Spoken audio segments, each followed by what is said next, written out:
মসজিদে বাচ্চারা গেলে কিছু মুরব্বীরা তাদের সাথে খারাপ আচরণ করে, এটা কি আদৌ ঠিক কিনা? এই মুরব্বীরা সবগুলো আল্লাহর কাঠগড়ার আসামি হবে।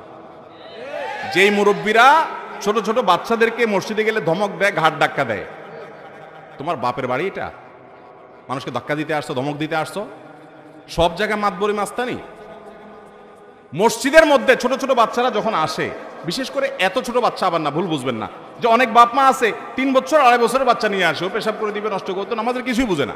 এত ছোট বাচ্চা না, ধরেন 500 বছরের বাচ্চা, যে বাচ্চা নামাজ পড়তে শিখবে। আরে আজকের বাচ্চা আগামী দিনের মুসল্লি, আজকের বাচ্চা আগামী দিনের, তাকে নামাজ শিখাইতে হবে না?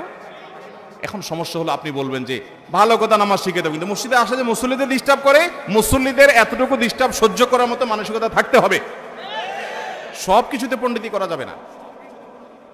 গল্প শুনেন, ঘটনা শুনেন। নবী করিম সাল্লাল্লাহু আলাইহি সাল্লাম সিজদায় গেছেন, আমাদের নবীজি সিজদায় গেছেন, নাতি হাসান বা হোসেন রাদিয়াল্লাহু তাআলা পিঠের উপর উঠে বসছে, বুঝেন, গোড়া গোড়া খেলতেছে, নানার পিঠ পাইছে নাতি।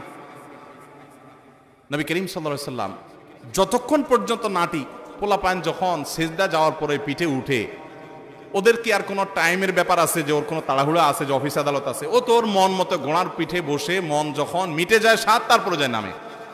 ঠিকই হযরত হাসান বা হোসেন রাদিয়াল্লাহু তাআলা আনহুমা যিনি ছিলেন, তিনি এরকম অনেকক্ষণ পরে নামছেন। নবী সাল্লাল্লাহু আলাইহি ওয়াসাল্লাম ততক্ষণ পর্যন্ত সিজদা থেকে উঠার চেষ্টাও করেন নাই।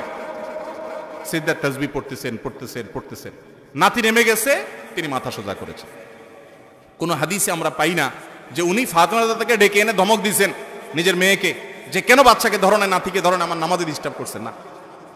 ভাইরা আমার, আরেকবার নবী করিম সাল্লাল্লাহু আলাইহি ওয়াসাল্লাম ইমামতি করতেছেন, দেখেন আমাদের শেখার আছে, ইমামতি করতেছেন, এক বাচ্চার জোরে কান্নার আওয়াজ শুনতে পাইছেন, হয়তো মসজিদের আশপাশে ঘর থেকে বা মসজিদের পেছনে মহিলাদের কারো বাচ্চা ছিল। নবী করিম সাল্লাল্লাহু আলাইহি ওয়াসাল্লাম নামাজটাকে সংক্ষেপ করেছেন, তুলনামূলক অন্য সময়ের চাইতে একটু স্পিডে পড়ে শেষ করেছেন।